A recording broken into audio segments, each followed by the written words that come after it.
Hola compañeros y compañeras de afición, bienvenidos una vez más a un nuevo vídeo donde vamos a hablar sobre cómo sincronizar las puestas de la pareja de canarios en un aviario y la importancia que tiene esta técnica de cría. Sin más, empezamos.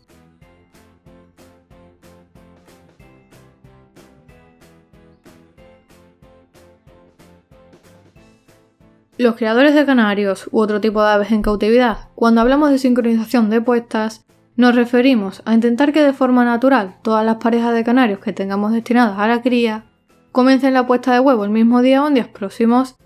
De esta forma vamos a mejorar la gestión del aviario durante la cría, aumentando la probabilidad de obtener grandes resultados, porque utilizando esta técnica no solo vamos a poder tener nidadas más completas y aprovechar mejor el tiempo, sino que además podremos evitar un desgaste innecesario en alguna de nuestras canarias, ya que si la mayoría de las puestas coinciden, vamos a poder intercambiar huevos o pichones entre parejas y compensar nidos, bien porque alguna de las parejas solo tenga uno o dos huevos pisados, bien porque dejen de incubar los huevos o abandonen y dejen de alimentar a las crías, o bien porque ha habido algún problema durante la cría, como por ejemplo que se haya muerto la canaria. Y ahora la pregunta del millón, ¿cómo conseguimos los criadores que todas las canarias pongan a la vez o en días próximos? Pues esto depende mucho de la experiencia o de los trucos de cada criador, pero básicamente la idea principal es que todas las parejas se encuentren en la misma situación, es decir, que estén en perfecto estado de salud y con las condiciones corporales adecuadas para la reproducción, canarios con suficientes reservas de grasas, y machos fuertes y atléticos, preferiblemente evitando machos con demasiada grasa. También es importante que los pájaros estén acostumbrados al aviario y a nosotros, y por supuesto que tanto machos como hembras muestren síntomas evidentes de celo.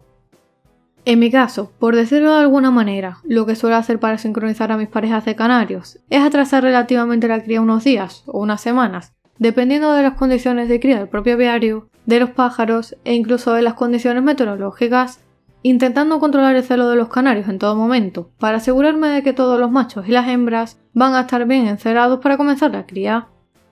Además, intento emparejarlos a todos el mismo día, es decir, si como en mi caso utilizo la técnica de cría del 15-15, que ya comenté en un vídeo que dejaré por aquí arriba y debajo en comentarios, lo fundamental para sincronizar a las parejas es quitarles tanto el separador opaco como el de rejilla a todas al mismo tiempo.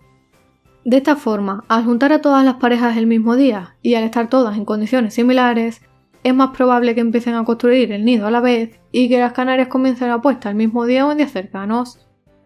Una vez que las canarias comienzan a poner, lo que hago es ir cambiando diariamente los huevos verdaderos por huevos falsos de plástico hasta que cada pareja acabe la puesta.